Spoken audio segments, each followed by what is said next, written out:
A comunidade Narrações Imersivas está disponível. Acesse o link na descrição, ou então no primeiro comentário fixado, ou até mesmo no QR Code na sua tela. Você pode assinar a nossa comunidade em duas plataformas. Estamos tanto na Aurelo quanto no Spotify, via Patreon. Ao se tornar membro da nossa comunidade, além dos livros já disponíveis no nosso canal, você encontra uma série de livros exclusivos para a nossa comunidade. Todos os livros são em formatos de MP3, sem interrupções ou propagandas, para uma maior e melhor narração imersiva. E para aqueles que já são membros, já estão aproveitando do nosso mais novo projeto, que se trata de Harry Potter totalmente ambientado, sonorizado e com a trilha oficial dos filmes. A versão definitiva para quem busca uma verdadeira imersão na saga. Então não fique de fora. Assine a nossa comunidade e descubra mais uma forma de ouvir narrações imersivas.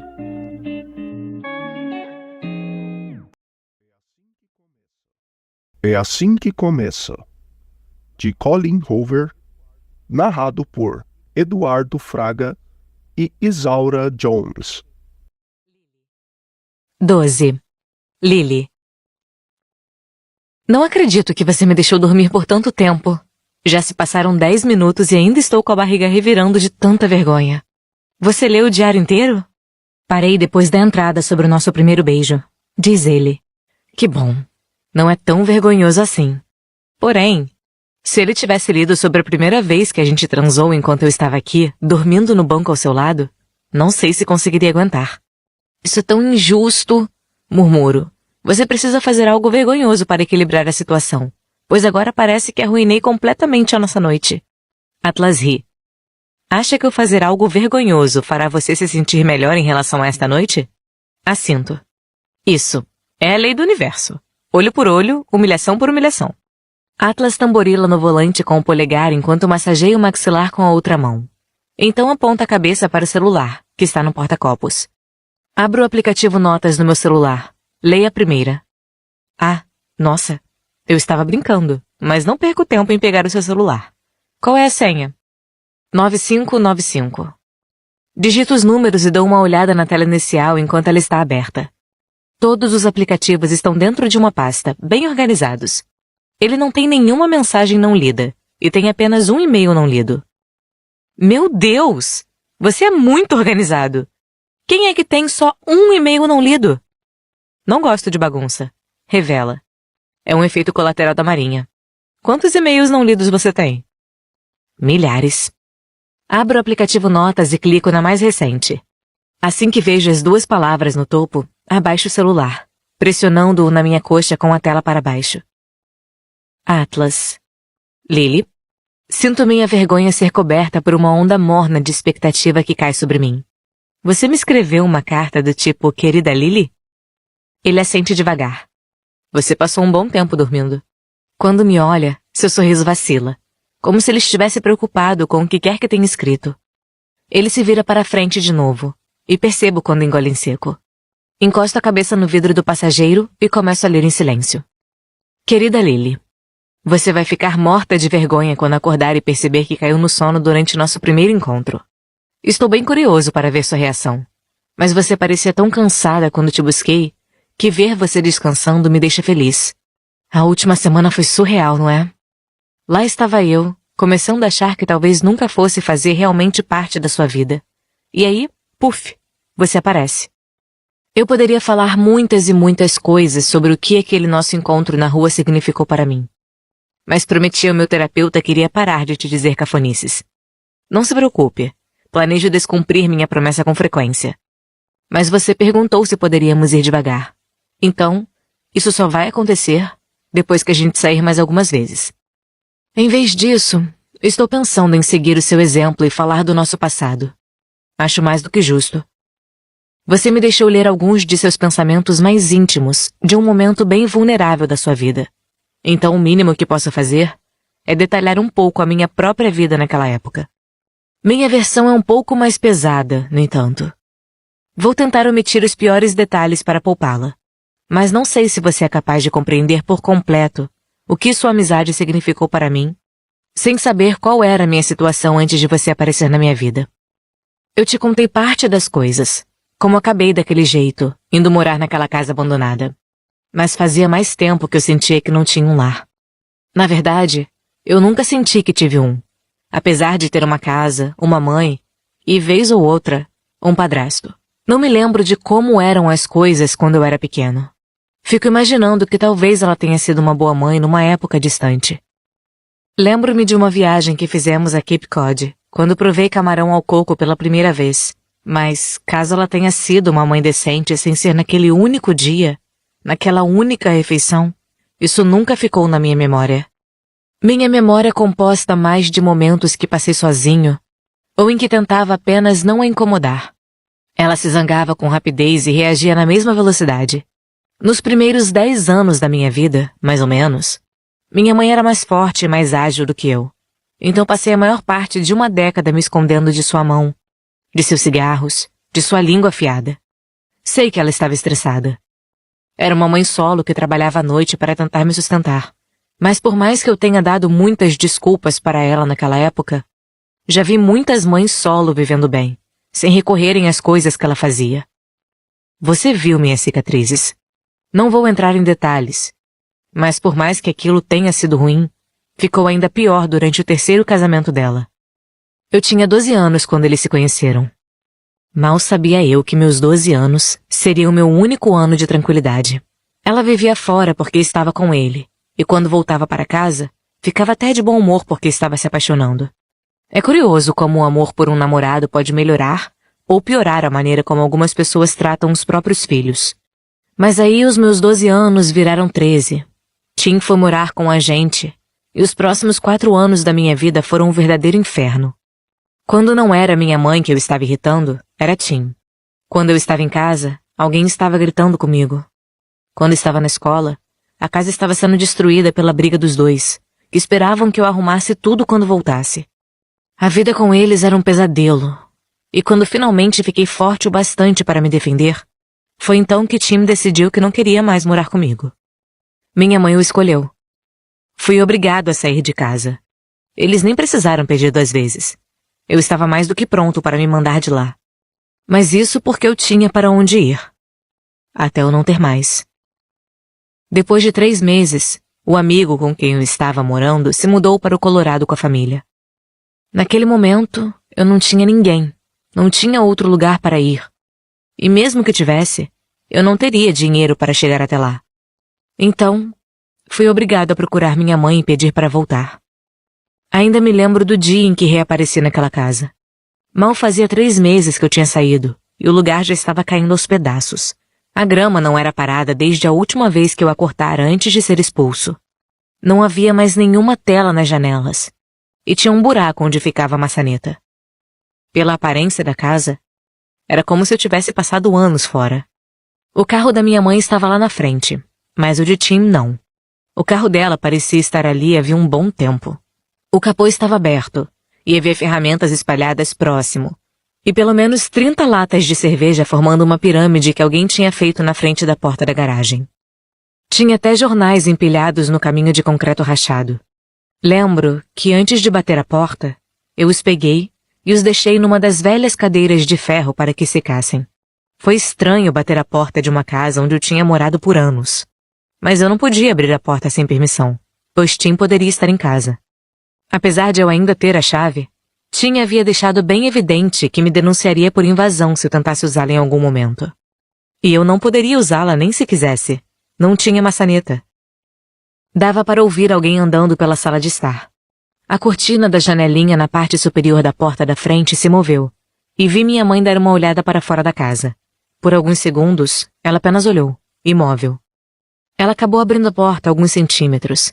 Foi o bastante para que eu pudesse ver que ainda estava de pijama às 2 da tarde, vestindo uma camiseta folgada do Weezer, que um dos seus ex-maridos tinha deixado. Eu odiava aquela camiseta porque gostava da banda. Sempre que a usava, ela estragava a banda um pouco mais para mim. Ela perguntou o que eu estava fazendo ali. E eu não queria contar a história toda imediatamente. Então, perguntei se Tim estava em casa. Minha mãe abriu a porta um pouco mais e cruzou os braços com tanta força que ficou parecendo que um dos membros da banda tinha sido decapitado. Ela disse que Tim estava trabalhando e perguntou o que eu queria. Perguntei se eu podia entrar. Ela refletiu e olhou por cima do meu ombro, observando a rua. Não sei o que estava querendo conferir. Talvez tivesse medo de que algum vizinho a visse permitindo a seu próprio filho visitá-la. Ela deixou a porta aberta para mim enquanto ia se trocar no quarto. Havia uma escuridão sinistra na casa, disso eu lembro. Todas as cortinas estavam fechadas, criando uma sensação de confusão em relação ao horário. O fato de o relógio do fogão estar piscando, 8 horas adiantado, não ajudava.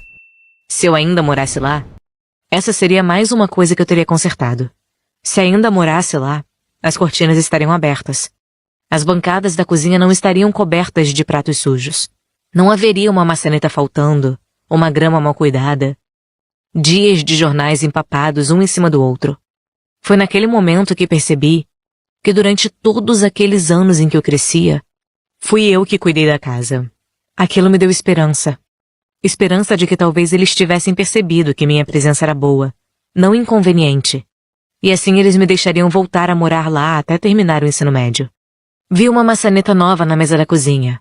Então a peguei e dei uma olhada. A nota fiscal estava embaixo. Olhei a data na nota, e fazia mais de 2 semanas que ela tinha sido comprada. A maçaneta encaixava bem na porta da frente. Não sei por que Tim não a instalara, se já estava com ela havia 2 semanas. Então achei as ferramentas numa gaveta da cozinha e abri a embalagem. Minha mãe demorou vários minutos para sair do quarto. Mas quando saiu, eu já tinha colocado a maçaneta nova na porta. Ela perguntou o que eu estava fazendo. Então girei a maçaneta e abri a porta um pouquinho para lhe mostrar que estava funcionando. Nunca vou me esquecer da sua reação. Ela bufou e disse: "Por que ainda faz essas merdas, hein? É como se você quisesse que ele te odiasse." Ela agarrou a chave de fenda da minha mão. "Talvez seja melhor dar o fora antes que ele perceba que você esteve aqui." Um dos motivos de sempre bater de frente com as pessoas daquela casa era por sempre achar as reações deles inadequadas. Quando eu ajudava a cuidar da casa sem que me pedissem, Tim dizia que era porque eu queria provocá-lo. Quando não ajudava, ele dizia que era porque eu era preguiçoso e ingrato. "Não foi para chateá-lo", respondi. "Consertei sua maçaneta. Estava apenas tentando ajudar." "Ele ia consertar assim que tivesse tempo." Ela respondeu. Parte do problema de Tim era que ele sempre tinha tempo. Nunca conseguia manter um emprego por mais de 6 meses, e passava mais tempo jogando do que com minha mãe. "Ele arranjou emprego?" Lembro que perguntei. "Está procurando. E é isso que ele está fazendo agora?" Pela expressão dela, vi que Tim não estava atrás de emprego nenhum. Onde quer que ele estivesse, tenho certeza de que estava deixando minha mãe ainda mais endividada. É provável que a dívida dela tenha sido a gota final que me fez ser expulso de casa em primeiro lugar, quando encontrei uma pilha de faturas de cartão de crédito no nome dela, vencidas e com os limites todos estourados. Eu a havia confrontado. Tim não gostava de ser confrontado. Preferia a minha versão pré-adolescente ao quase adulto que eu me tornara. Gostava da minha versão que ele podia empurrar sem ser empurrado de volta. Da minha versão que ele podia manipular sem que eu reclamasse. Aquela minha versão desapareceu entre os meus 15 e 16. Quando Tim percebeu que não podia mais me ameaçar fisicamente, ele tentou arruinar minha vida de outras maneiras. E uma delas foi me deixando sem ter onde morar. Acabei engolindo meu orgulho e indo direto ao ponto. Contei à minha mãe que não tinha para onde ir. A expressão dela não foi apenas de falta de empatia. Foi de completa irritação. "Espero que não esteja me pedindo para voltar a morar aqui depois de tudo o que você fez." "Tudo o que eu fiz? Quer dizer, porque eu fui tirar satisfação com Tim depois que o vício dele em apostas te deixou endividada?" Foi então que ela me chamou de palhaço. Ou palhaço, na verdade. Ela sempre pronunciava a palavra desse jeito. Tentei implorar, mas logo ela voltou a ser quem eu estava acostumado a ver. Jogou a chave de fenda em mim. Foi tão repentino e inesperado, pois nem estávamos discutindo no momento, que não consegui me abaixar a tempo. Fui atingido bem acima do olho esquerdo, no meio da sobrancelha. Passei os dedos pela testa e eles saíram manchados de sangue. Tudo o que eu tinha feito foi pedir para voltar. Eu não a desrespeitei, não a xinguei. Apenas apareci, consertei sua porta e tentei conversar com ela. E acabei com um corte ensanguentado. Eu me lembro de olhar meus dedos, pensando, não foi Tim quem fez isso, foi minha mãe.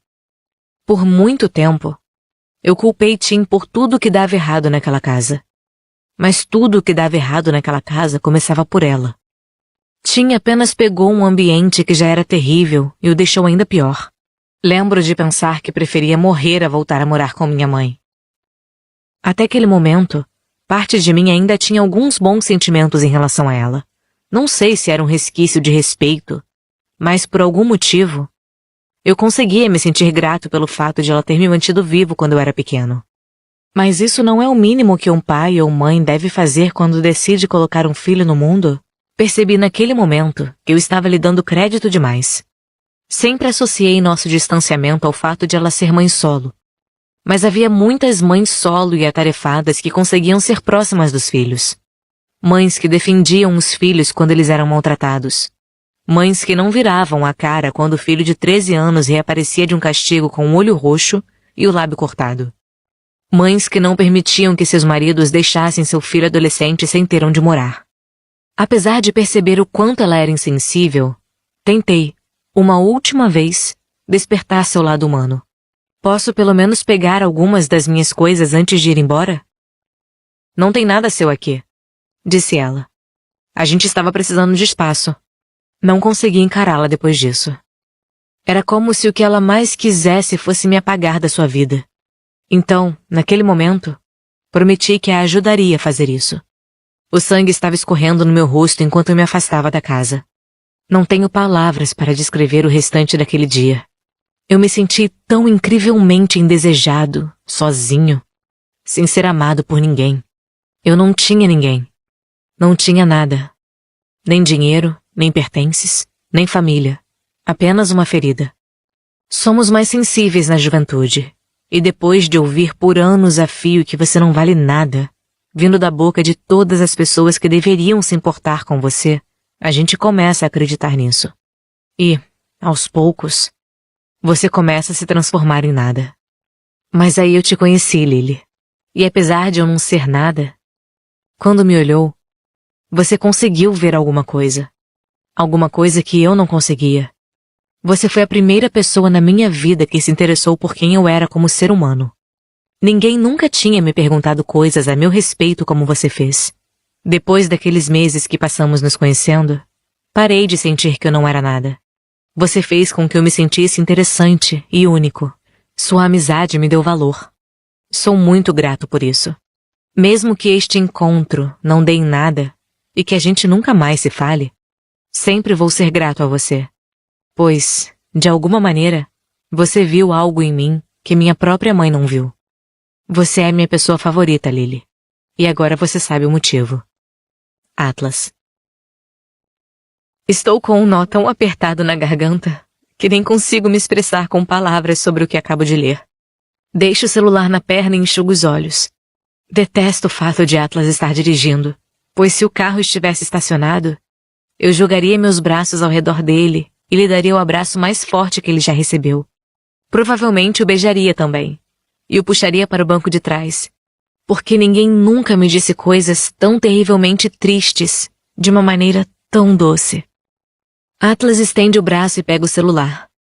Coloca-o de volta no porta-copos, mas depois segura minha mão. Entrelaça os dedos nos meus e os aperta enquanto olha para frente. Seu gesto causa um rebuliço no meu peito. Coloco a minha outra mão em cima da sua, e segurar sua mão assim me faz lembrar todos os trajetos de ônibus em que nós dois ficávamos apenas sentados em silêncio, tristes e com frio, segurando um ao outro. Olho pela janela, e ele encara a estrada, e não dizemos mais nada enquanto voltamos para a cidade. Paramos e compramos hambúrgueres para a viagem a apenas 3 quilômetros da minha floricultura. Atlas sabe que não quero Emerson acordado até muito mais tarde do que está acostumada. Então comemos no estacionamento da Lily Blooms. Desde que voltamos para a cidade e pedimos os hambúrgueres, nossa conversa tem sido bem mais leve. Não deixo de notar que não estou mais envergonhada. Ele se mostrar vulnerável comigo foi o recomeço de que eu precisava para que nosso encontro pudesse voltar ao normal. Estamos conversando sobre todos os lugares que já visitamos. Atlas é bem mais viajado do que eu, considerando o tempo que passou na Marinha. Ele já esteve em 5 países, e minha única viagem internacional foi para o Canadá. Nunca esteve no México? Pergunta Atlas. Limpo a boca com um guardanapo. Nunca. Você e Ryle não tiveram lua de mel? Ugh. Odeio o som do nome dele no meio deste encontro. Não, a gente se casou em Las Vegas sem planejar nada. Não tivemos tempo para lua de mel. Atlas toma um gole de sua bebida. Quando me fita, é com um olhar penetrante, como se quisesse desvendar aquilo que não estou dizendo. Você queria ter feito uma festa? Dou de ombros. Sei lá. Sempre soube que Ryle nunca teve vontade de se casar. Então, quando ele sugeriu que fôssemos para Las Vegas para a gente se casar, pensei que era uma oportunidade que poderia nunca mais acontecer. Acho que senti que um casamento daquela maneira improvisada era melhor do que não me casar com ele. E se você se casasse de novo, faria alguma coisa diferente? Rio da pergunta e faço que sim na mesma hora. Mas é óbvio, eu quero tudo. As flores, as madrinhas, o pacote completo. Põe uma batata na boca. E votos românticos e uma lua de mel ainda mais romântica. Para onde você iria?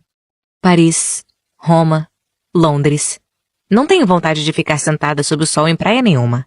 Quero ver todos os lugares românticos da Europa e fazer amor em todas as cidades e tirar fotos dando beijo na frente da Torre Eiffel. Quero comer croissants e ficar de mãos dadas em trens. Solto a caixinha vazia das batatas fritas dentro do saco. E você?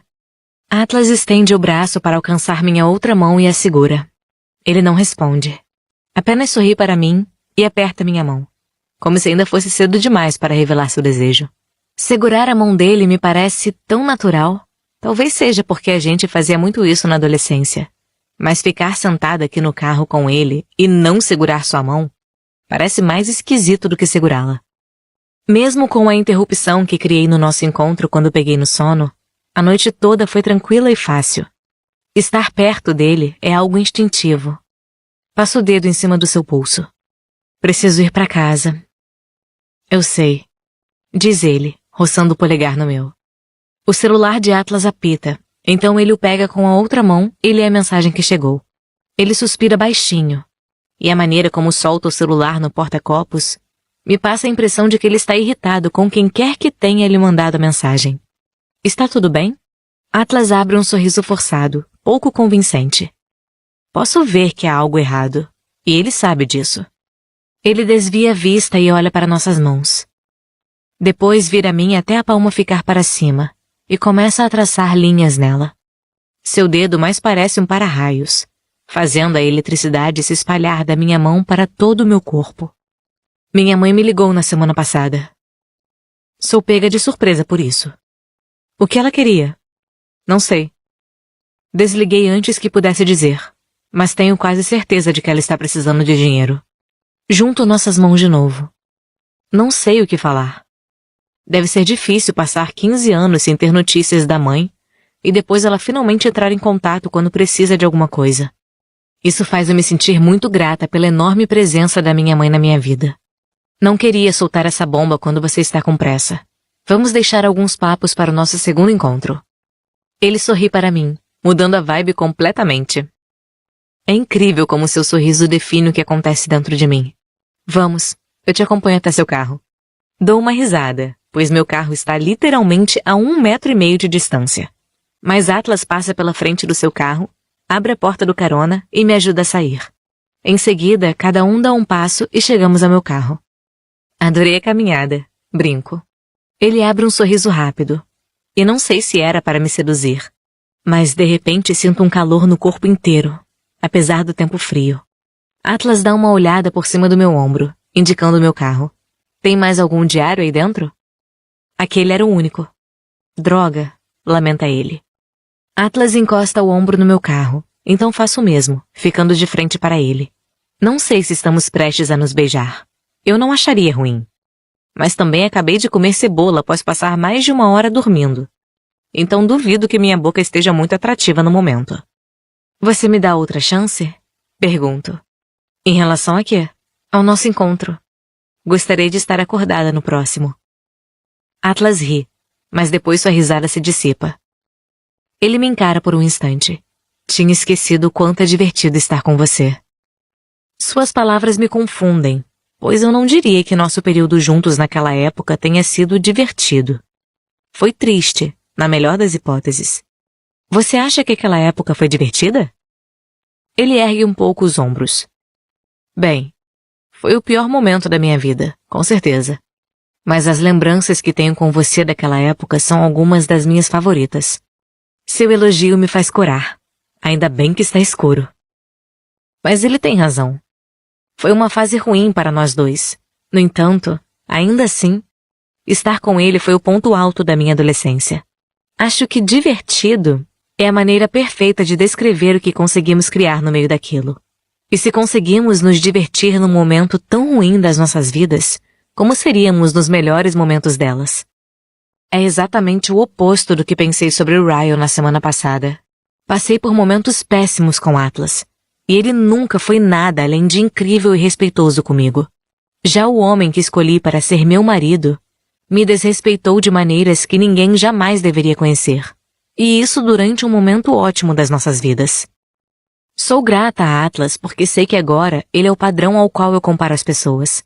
Ele é o padrão ao qual eu deveria ter comparado o Ryan desde o princípio. Uma conveniente rajada de ar passa entre nós dois. Seria a desculpa perfeita para Atlas me puxar para perto, mas ele não o faz. Em vez disso, o silêncio entre nós vai aumentando até sobrar apenas uma escolha. Ou nos beijamos, ou nos despedimos. Atlas afasta uma mecha de cabelo da minha testa. Não vou te beijar ainda. Torço para que minha decepção não fique evidente, mas sei que fica. Eu praticamente murcho na frente dele. É meu castigo por ter cochilado? Claro que não. É só porque estou me sentindo inferior depois de ler sobre nosso primeiro beijo. Dou uma risada. Inferior a quem? A você mesmo? Ele assente. Visto pelos seus olhos, o Atlas adolescente era puro charme. O Atlas adulto também é. Ele geme um pouquinho, como se já quisesse mudar de ideia a respeito do beijo. O gemido deixa as coisas um pouco mais sérias. Ele se afasta do carro até parar bem na minha frente. Recosto-me na porta do carro e o encaro, torcendo para que ele esteja prestes a me dar um beijo de deixar as pernas bambas. Além disso, você me pediu para ir devagar, então... Que droga! Eu pedi mesmo isso. E disse bem devagar, se não me engano. Eu me odeio. Atlas se inclina para a frente e eu fecho os olhos. Sinto seu hálito se espalhar pelo meu rosto pouco antes de ele me dar um beijo rápido na bochecha. Boa noite, Lily. Tudo bem. Tudo bem? Por que eu disse tudo bem? Estou tão nervosa. Atlas ri baixinho. Quando abro os olhos, ele está se afastando de mim, voltando para o lado do motorista do seu carro.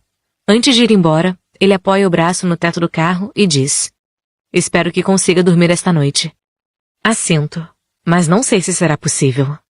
Parece que toda a cafeína que consumi hoje está fazendo efeito de uma vez, e não vou conseguir dormir depois deste encontro. Vou ficar pensando na carta que ele escreveu para mim.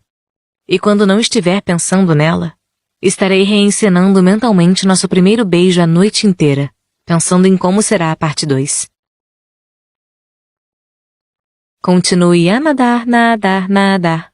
Os sons familiares de Procurando Nemo estão vindo da sala de estar de Alyssa e Marshall quando abro a porta do apartamento deles. Quando passo pela cozinha, Marshall está na frente da geladeira com ambas as portas escancaradas. Ele me cumprimenta com a cabeça e eu aceno, mas não quero puxar papo com ele, pois mal posso esperar para abraçar Emerson. Quando entro na sala, fico chocada ao ver Ryan no sofá. Ele não mencionou que estaria de folga hoje à noite. Emerson está dormindo no peito dele, e Alyssa não está em canto nenhum. Oi. Ryan não se vira para me cumprimentar, mas não é necessário. Posso ver que tem alguma coisa o incomodando. Vejo a tensão em seu maxilar como um sinal evidente de que está zangado. Quero pegar Emerson, mas ela parece relaxada, então a deixo acomodada no peito de Ryan. Faz quanto tempo que ela dormiu? Pergunto a ele. Ryan ainda está encarando a televisão, com uma das mãos protegendo as costas de Amy, e a outra atrás da cabeça, desde que o filme começou. Reconheço a cena, então faz cerca de 1 hora. Alyssa finalmente aparece na sala, aliviando o clima. Oi, Lily. Me desculpe por ela ter dormido. Fizemos de tudo para deixá-la acordada. Nós duas nos entreolhamos por 2 segundos. Alyssa se desculpa silenciosamente pelo fato de Ryan estar aqui. Respondo em silêncio que não tem problema. Eles são irmãos. Não posso esperar que ele não venha para cá quando sabe que ela está cuidando da nossa filha. Ryle gesticula para Alyssa. Você pode colocar Emerson no Moisés? Preciso conversar com Lily. A rispidez em sua voz assusta nós duas. Eu e Alyssa voltamos a nos entreolhar enquanto ela tira Emerson do colo de Ryle. A vontade de pegá-la só aumenta enquanto Alyssa a deixa no Moisés. Ryle se levanta e, pela primeira vez desde que cheguei, faz contato visual comigo. Ele me olha da cabeça aos pés, reparando na roupa e nos saltos que estou usando. Observo enquanto engole em seco lentamente. Ele vira a cabeça para cima, indicando que quer conversar comigo no terraço da cobertura do prédio. Seja lá qual for a conversa, ele quer privacidade total. Ele sai do apartamento em direção ao terraço, e olho para Alyssa em busca de orientação. Quando Ryle se afasta, ela avisa. Eu disse a ele que você tinha um evento hoje. Obrigada. Alyssa jurou que não contaria para Ryle sobre meu encontro, mas não sei por que ele está tão zangado se não sabe onde eu estava. Por que ele está chateado? Alyssa dá de ombros. Não faço ideia. Ele parecia bem quando chegou aqui 1 hora atrás. Eu sei melhor do que ninguém que Ryle é capaz de parecer bem num instante e no outro parecer o oposto. No entanto, costumo saber o que o irritou. Será que ele descobriu que saí com alguém? Será que descobriu que foi com Atlas? Quando chego ao terraço, vejo Ryle encostado na beirada, olhando para baixo. Já sinto um frio na barriga.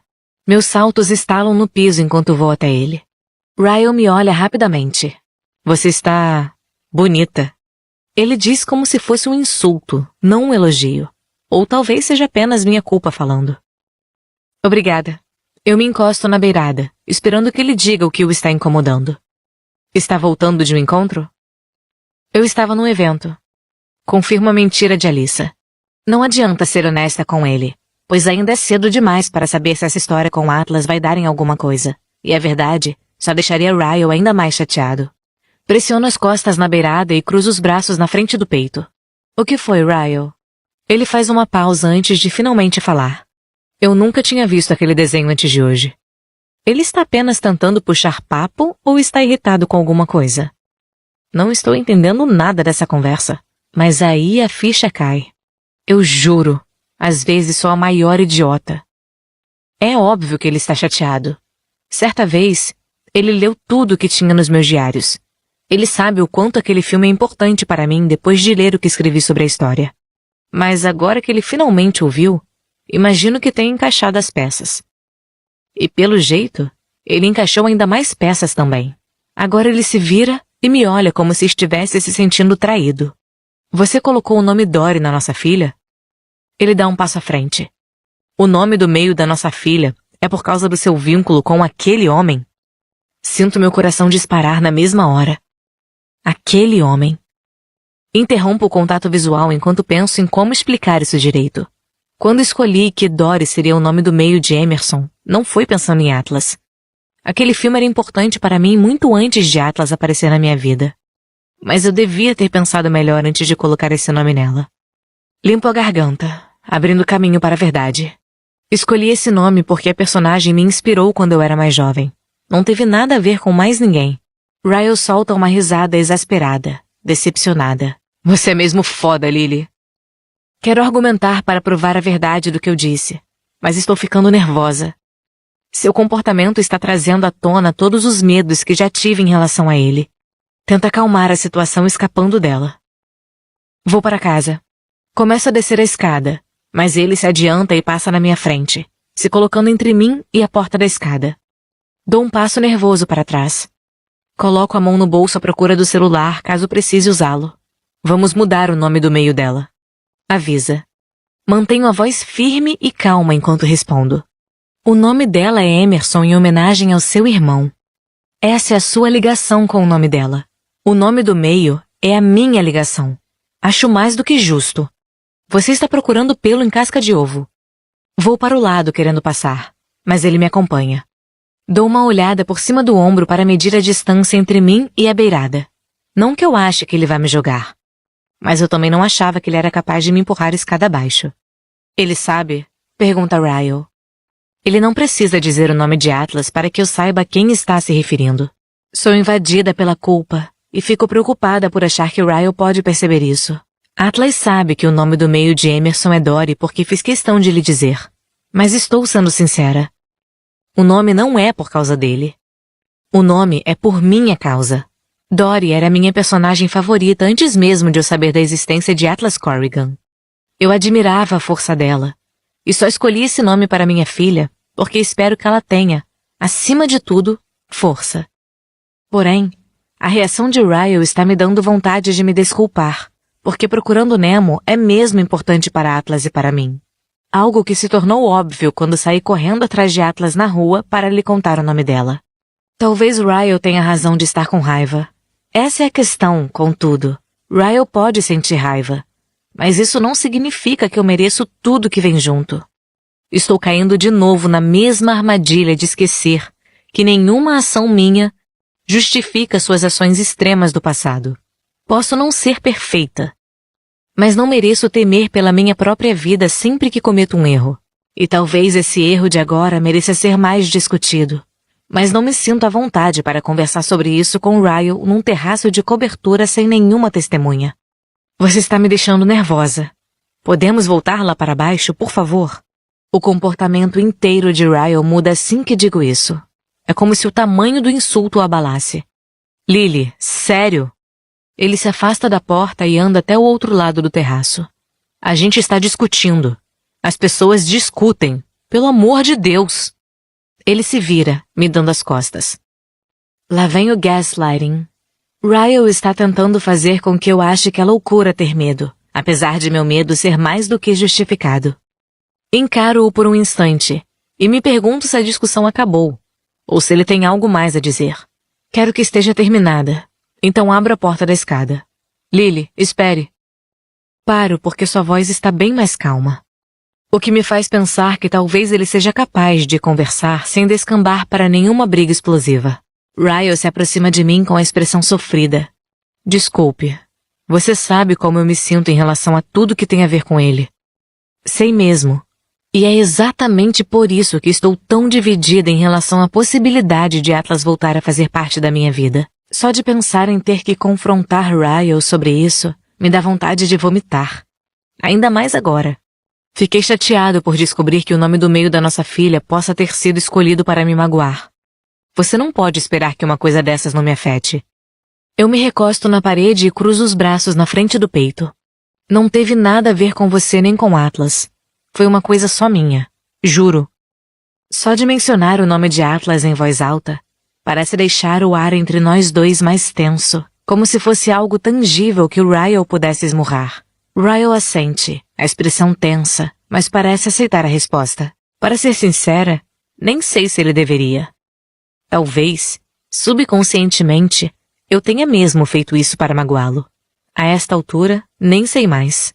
A raiva dele está me fazendo questionar minhas próprias intenções. Tudo isso me parece familiar demais. Nós dois ficamos quietos por um tempo.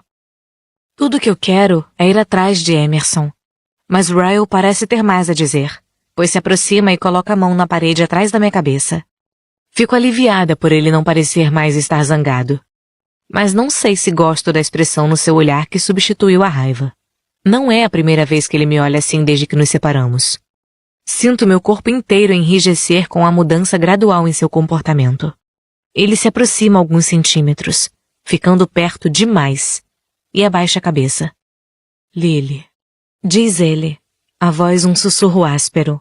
O que a gente está fazendo? Não lhe respondo porque não sei o motivo da pergunta. Estamos tendo uma conversa iniciada por ele. Ryle ergue a mão e passa o dedo na gola do meu macacão, que está um pouco à mostra por baixo do meu casaco. Quando ele suspira, seu hálito atravessa meu cabelo. Tudo seria tão mais fácil se a gente pudesse simplesmente... Ryle faz uma pausa, talvez para pensar no que está prestes a dizer. Nas palavras que não quero ouvir. Pare. Sussurro, impedindo-o de terminar. Ele não conclui o pensamento, mas também não se afasta. Na verdade, parece até que chega ainda mais perto. Não fiz nada no passado para ele achar que pode se aproximar de mim desse jeito. Não faço nada que lhe dê esperanças de que teremos qualquer coisa além de uma relação coparental civilizada. É sempre ele que fica tentando ultrapassar os meus limites e chegar perto daquilo que eu considero aceitável. E, francamente, Cansei disso. E se eu tiver mudado? Pergunta ele. Mudado de verdade.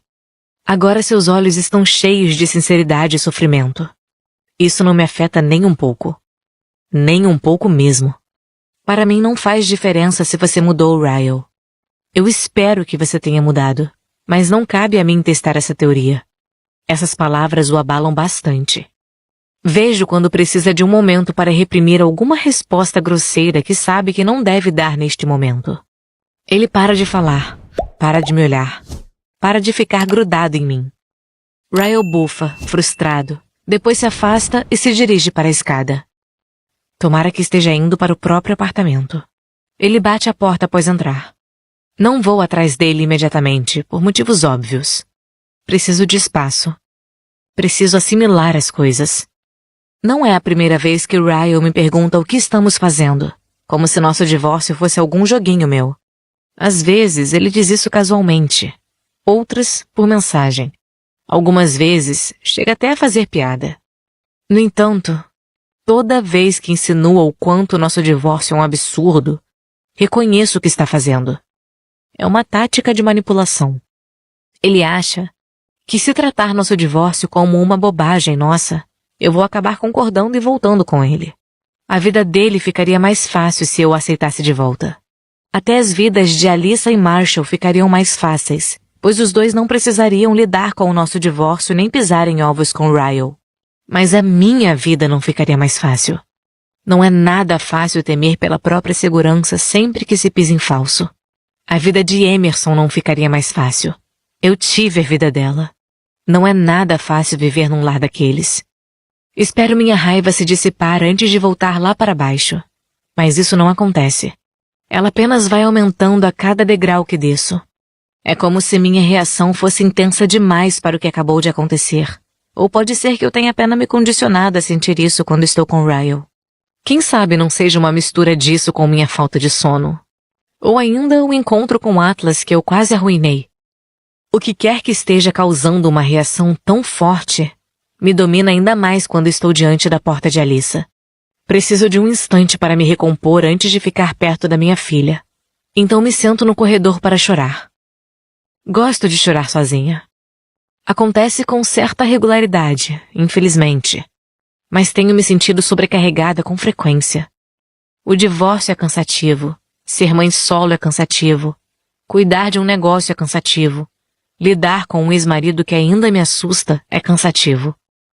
E também há a pontada de medo que se infiltra na minha consciência quando Ryle diz algo para insinuar que nosso divórcio foi um erro.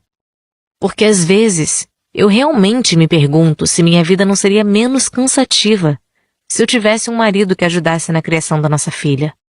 E às vezes, me pergunto se não estou exagerando ao não deixar minha filha dormir na casa do pai. Relacionamentos e acordos de guarda compartilhada não vêm com manuais, infelizmente. Não sei se cada atitude que tomo é a correta, mas estou fazendo o melhor que posso. Não preciso da manipulação dele, muito menos do seu gaslighting. Queria estar em casa, onde poderia ir até meu porta-joias pegar minha lista de motivos. Eu deveria tirar uma foto para tê-la sempre no celular. Com certeza subestimo o quanto as interações com Ryle podem ser difíceis e confusas. Como as pessoas largam esses ciclos quando não têm os recursos que tive, nem o apoio dos amigos e da família. Como elas se mantêm fortes em todos os segundos do dia. Me parece que basta um momento de fraqueza, de insegurança, na presença do ex, para a pessoa se convencer de que tomou a decisão errada. Toda pessoa que já deixou um cônjuge manipulador e abusivo e conseguiu se manter longe dele merece uma medalha, uma estátua, um filme de super-herói, cacete. É óbvio para mim que a sociedade tem idolatrado os heróis errados esse tempo todo, pois estou convencida de que erguer um prédio nos braços requer menos força do que abandonar de vez uma situação abusiva. Ainda estou chorando alguns minutos depois quando ouço a porta de Alyssa se abrir. Olho para cima e vejo Marshall saindo do apartamento com 2 sacos de lixo. Ele para ao me ver sentada no chão. Ele olha para os lados, como se esperasse que outra pessoa viesse me ajudar. Não que eu precise de ajuda. Eu precisava de um respiro, só isso. Marshall deixa os sacos no chão e se aproxima. Ele se senta na minha frente e estende as pernas. Coça o joelho desconfortavelmente. Não sei bem o que dizer. Não sou muito bom nisso. Seu constrangimento me faz rir no meio das lágrimas. Ergo a mão, frustrada. Eu estou bem. É que às vezes preciso chorar depois de uma briga com Ryle. Só isso. Marshall dobra a perna como se estivesse prestes a se levantar e ir atrás de Ryle. Ele te machucou? Não. Não, ele estava relativamente calmo. Marshall relaxa e se acomoda de novo. E não sei o porquê. Talvez seja por ele ter dado o azar de estar na minha frente agora. Mas lhe conto tudo o que estou pensando. Acho que o problema é justamente esse. Desta vez, ele tinha mesmo o direito de estar irritado comigo, e se manteve relativamente calmo. Às vezes, a gente se desentende e não acontece nada além de uma discussão. E quando isso ocorre, eu começo a me perguntar se não foi um exagero pedir o divórcio. Quer dizer, sei que não foi exagero. Sei que não foi. Mas ele sabe plantar as sementinhas da dúvida em mim. Como se talvez as coisas pudessem ter melhorado se eu tivesse apenas lhe dado mais tempo para melhorar. Eu me sinto mal por estar despejando tudo isso em Marshall. Não é justo com ele. Ryle é seu melhor amigo. Desculpe. Isso não é problema seu. Alyssa me traiu. As palavras de Marshall me deixam tão perplexa que fico calada por uns 5 segundos. O quê? Faz muito tempo. A gente conseguiu se resolver. Mas cacete, doeu pra caramba. Ela partiu meu coração. Estou balançando a cabeça, tentando assimilar a informação. Ele continua falando, contudo, então tento acompanhar. Não estávamos num momento bom.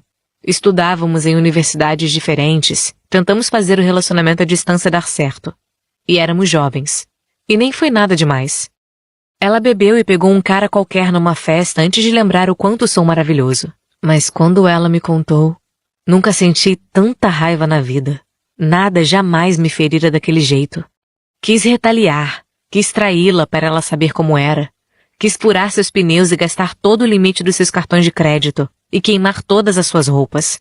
Mas, por mais que eu estivesse furioso, quando ela estava na minha frente, eu jamais, nem por um segundo, pensei em machucá-la fisicamente. Na verdade, eu só queria abraçá-la e chorar no ombro dela. Marshall me olha com sinceridade. Quando penso em Ryle te batendo, sinto uma raiva absurda. Porque amo o cara. Amo mesmo. Ele é meu melhor amigo desde que éramos crianças. Mas também o odeio por ele não ser uma pessoa melhor.